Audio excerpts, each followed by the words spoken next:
Tara. I'm 42. I'm a single mother, a 6-year-old little girl named Charlie. I'm from a small town in Granger County.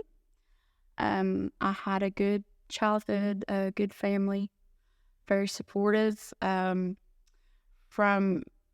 a very young age, I was raised in church. My grandfather, Reuben, he always made sure that his grandkids were at church with him, whether my parents went or not. I don't remember my parents going a lot, but my grandfather definitely. So he's a huge, impact. He had a huge impact on my life spiritually.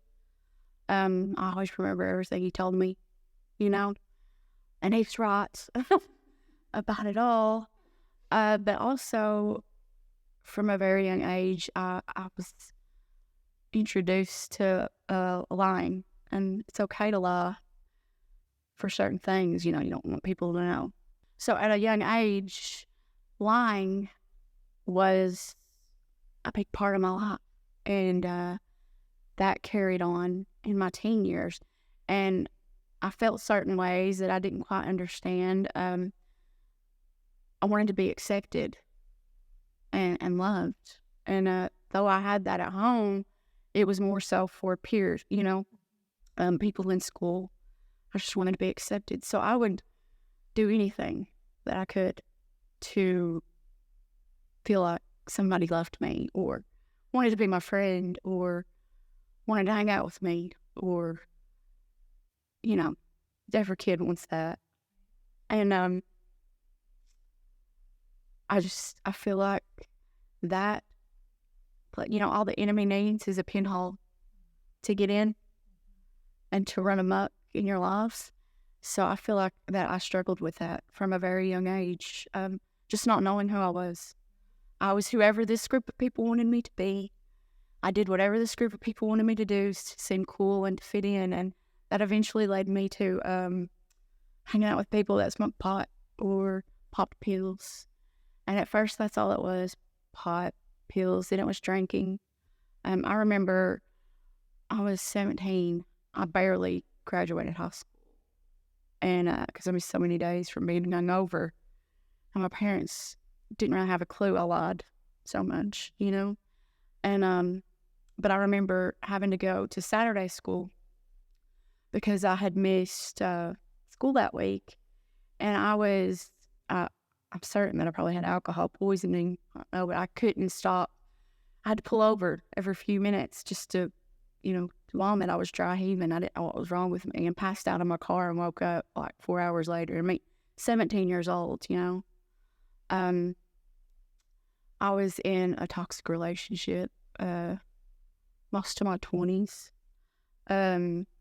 Once again, I was whatever they wanted me to be. That led me to using meth, because he used meth. And then I lost weight. I've always struggled with my weight, and that was part of the acceptance, you know what I mean? Comparing myself to others. I was never happy inside, and I always had this empty feeling. So I would place it like in drugs or people or men. I was very promiscuous, just give myself away like it wasn't nothing for love and acceptance. And looking back now, I see that was never anyone else's place to feel but God's, And even later in life, looking for love in all the wrong places, and I wound up pregnant. I was clean for about 7 years. And, I had went through a recovery program, faith-based, kind of similar to True Purpose, back in my hometown. And I was clean, but I did not have that relationship with God still. I was saved and I went to church and I was clean, and that's all I would tell myself. I'm clean, but at the end of the day, I was still lonely. I was still feeling all those things that you shouldn't feel when you're truly accepting God's love, and his redemption. And so I tried to feel that with my kid. And, it breaks my heart to say she wasn't supposed to feel that space either. you know? And you think that it is, but it's not. It's much more than that. So how did I ever truly love my daughter properly or myself if I never truly know that relationship with God, you know? And that loneliness um eventually led me into, I think, one of the worst situations I've been in my life. I was in a toxic, abusive relationship with a man for several years.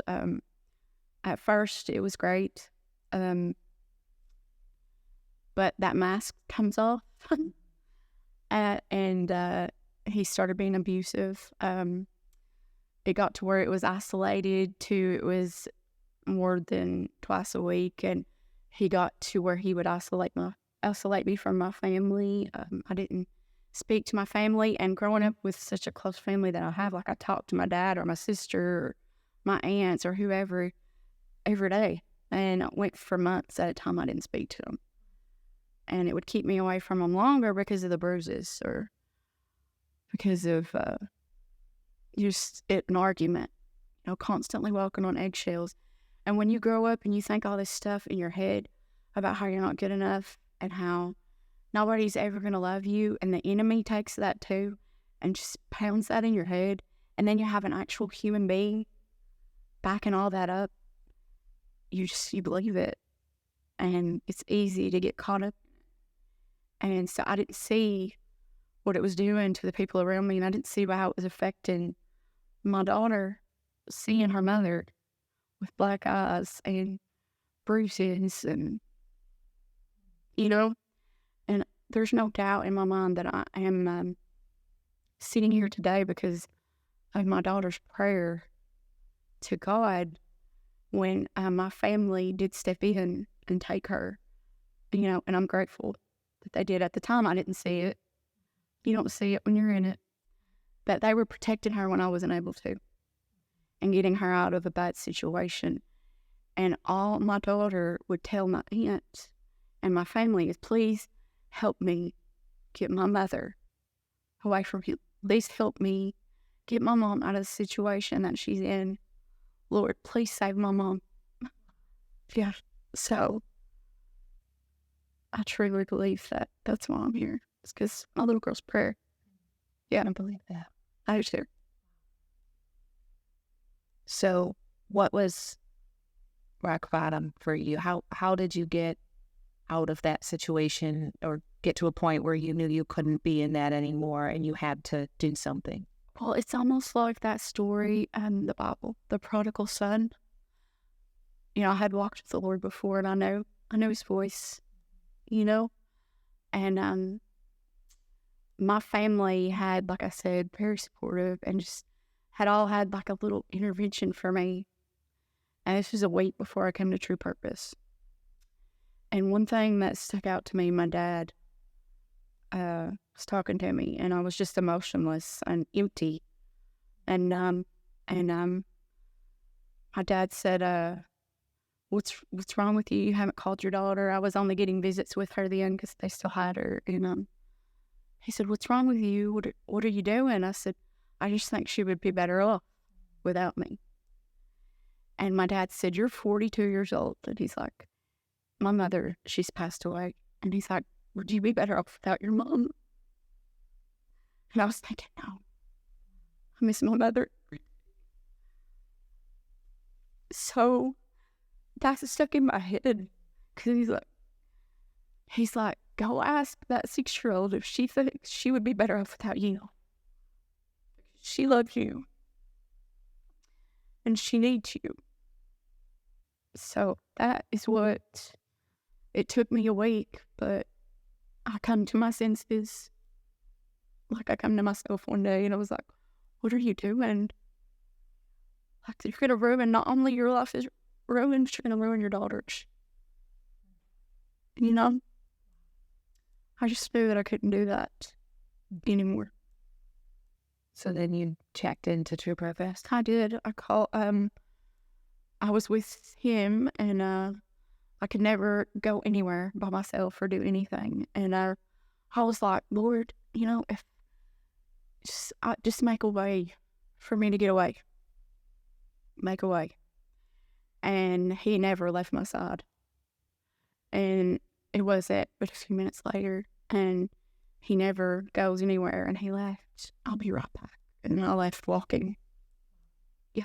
And my aunt and my daughter come and got me on a Thursday, and I come into True Purpose on Saturday. And I've been here ever since. How long ago was that? It was in August last year. Okay. Yeah. That's awesome. So tell me how your life has changed since then. I see now that, it's never too late to start over, and you can't run from your problems. That only makes it worse. And that's what I was doing. I was running from God, running from the problems, running from the shame and the guilt. And for the first time in my life, I can truly say that I have that relationship, that I'm totally okay with who the real me, is, and who I am in Christ, and that I am a good mom, and I am more than the decisions that I've made. That's right. It was up. Your value and your worth, and you've satisfied that hole with the right thing. Absolutely. I love that. Yeah, I do. So tell me what your goals are for the future. Well, of course, I'm going to get that above and beyond at True Purpose. Yes. I get my 6-month ship this week, and I'm excited about that. Yeah. I am currently in school. The degree I'm going after is nothing. I know it's God, because it is nothing I would have ever chosen for myself. It's for youth ministry. Got a big 4.0. Can't believe it. The Lord's so good. And I just want to be able to help a child not waste as many years as I did figuring out what I had to figure out. Do you know what I mean? If I can help a kid figure out that place is for the Lord, that thing you feel, because it's when it happens, when you're young and you don't know, and you're learning how to be, kid, be a kid. Yeah. And it's hard. Mm-hmm. So I really think that, if I can do that, then everything that I went through wasn't for nothing. God wants to use your pain for purpose. Exactly. Yeah. Yeah. So there's a lot of people that are lost, that are broken, and that there's so many people that will relate to the part of your story if they just didn't feel the love, they didn't feel the acceptance, and they became someone else in order to get that. Like, I think especially among women, but anyone in general, especially those teenage years, but then that carries into adulthood, like trying to figure out who they are, trying to be accepted, becoming someone they're not in order to be accepted. Like, I think that's a problem so many people deal with.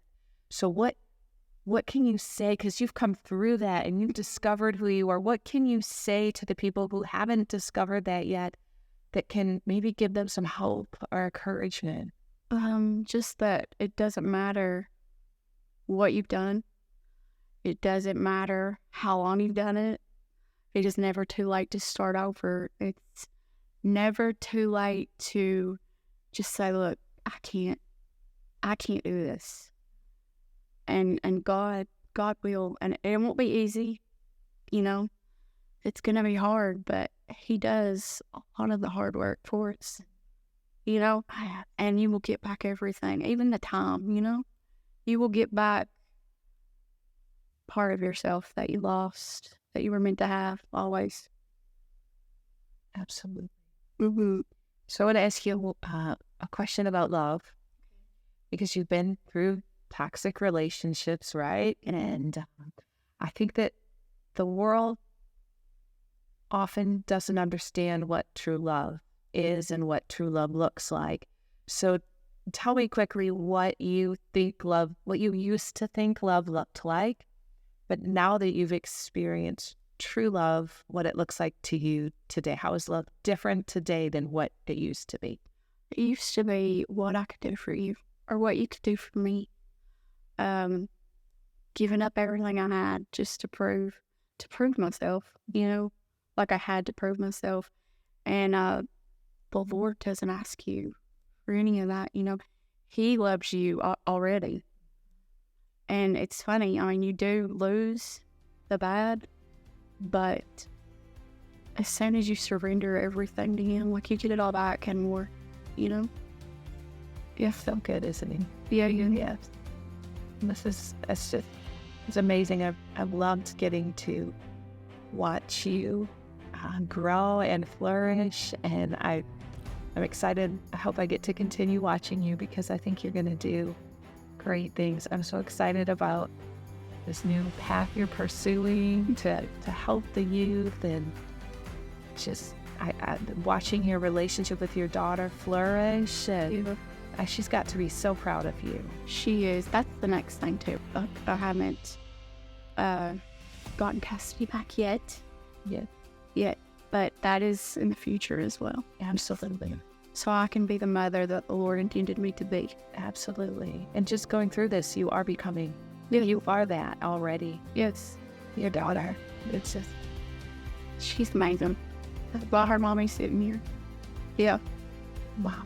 Well, I just want to thank you for sharing that, and opening up, because that's some raw honesty about your feelings, and I think so many people are going to relate to that. Yeah. That your story of how you found your true identity and how you just had confidence in who the Lord made you, that's really going to help a lot of people. Absolutely. I hope so. Yeah. Yeah. Yes. Thank you. Thank you.